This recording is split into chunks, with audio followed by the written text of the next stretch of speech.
ole hey kini Mizoram oil tanker driver association le henglaya tangkhang silchar sama tangkhang Mizoram house tangkhang gas driver te le hey mizo then khat tang te na kan tu ber chu social media hian thu tiktok lo le timeng thu bel chen do lo hi alo dar na sa thina chu wang chon ta hun nge om te hian in thu tik tak ni zan ki somthum pakhat ni zana kan thil ton tukina kan thil ton ani chu thu dik tak kan soi don ani mi zan dar so pani borwell khan helai kan omna hianin Assam police pani on kalindar khatle mini somli a escort turin Mizoram lampanin in chuak thayang ti in milon thila chu keni hau kha in beronin helai tol zora hianin kan kal khoma helaya kan elo pasal ubena te haune hian kan kal khoma chuan kanan vela kanan ti ti nak naka dar khatle mini somli anti kha dan ni le mini som le panga vel ngem no res kalo en chi lawa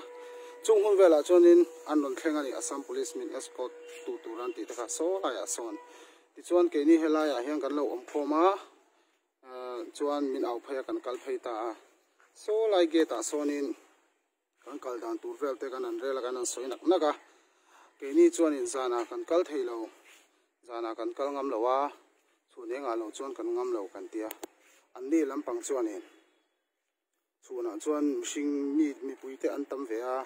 engemaw buan te in tawpal kan hlawa chuwa chuan mi mu te lai kan chu pui cheu ni ti in min hema chuan ke ni chuanin tiang ani te chuan ti in lom takin kan poma chuti lai me ka kan lom na ti zol tu le chu kan elo pasal ubena ni ka hria mi ka hra solem o ka hrelawa chu chuanin in kal don chuan keipo kanau hei ti lai CRP pathum nen kan ron kal venge Mizoram thleng tlung takai kal theinan in nung kan ron dol nge ti in min hema chunga kan lom hle ani ti chuan kan in siam nak naka ana in tran kwal vela tuna kan motor da nang hi chu ni to lo ni zana kan da kha jo ko kal noi to ma ya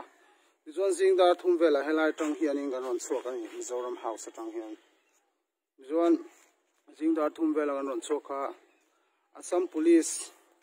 hianin kabugan thleng so min escort thei ta ni achan chu an mani area chin bak chu kan escort thei lo chewa hemi bak hi chu dolai police station in report anga chutrang chuan an escort ang cheunga Mizoram te leilapu thleng an tia ti chuan kabugan atanga dolai in kara kha chuan escort tu ni len kan kal ta wanga dolai kan thleng phaya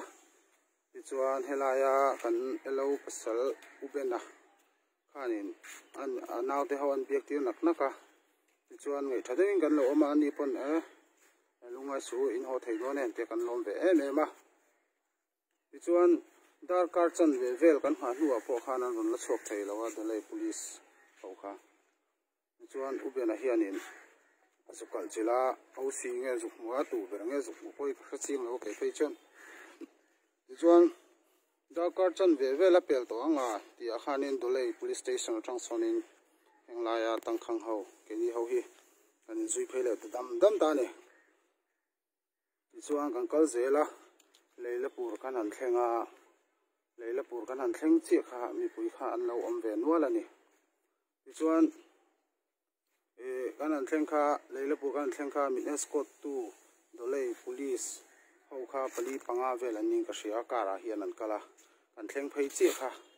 leilapur mi te anin beru seran pilbo te me ni dolai police ho kha an pilbo me khongen kalpo kan thelo chuan mi pui khan ron pung khoma ka ma le hianin gas motor hi oma heting lai motor sir tiang vela henten an thu thual vek me ni motor hi ni siam sei te an kenga engenge rot ten kenge ni ke jong ka zuk chiang lo ma second chun nei ti chu ka hre chianga an sira khanin hei motor vom na tur brick bung ti vel de hin alo om nur boka chuan an leila pur ho kha ti khan an dor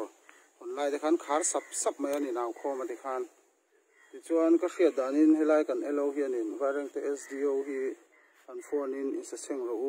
in sa hin zong ro tin in sa seng turin me shil ni in ka hria ka solem o ka hrelawa ti chuan ni lam hi man mo em le ga sa senga a chan chu kan man mo lo chan chu helai kan elo hian CRP pathum lai mai mình CRP Pathum Lai mấy tiền mình